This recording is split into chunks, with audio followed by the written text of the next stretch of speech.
Мено спортын төрөлцсөн сургуультай Эрдмал ах сургуулийн 11-ийн ангийн сурагч 9 Эрдэнэ байна.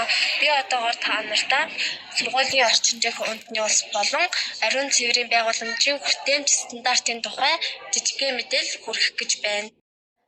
Одоогийн байдлаар манай сургуульд 4-5 ширхэг ус цэвэршүүлэгч байдаг.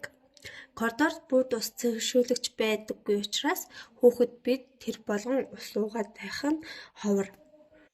Хүүхдүүд бид өдөр дуух усныхаа хэмжээг ууж чаддаггүй учраас толгой өвдөх болон султах нь элбэг байдаг.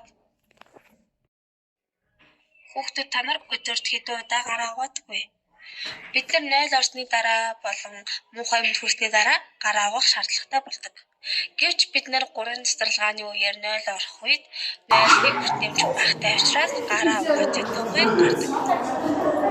Харин манай сургуулийн 1.1 угаалтуур элбэг байдаг учраас хүүхдүүд гараа бохирдуулах болон заваарлуулах үед гараа өдөрт тогтмол угаадаг.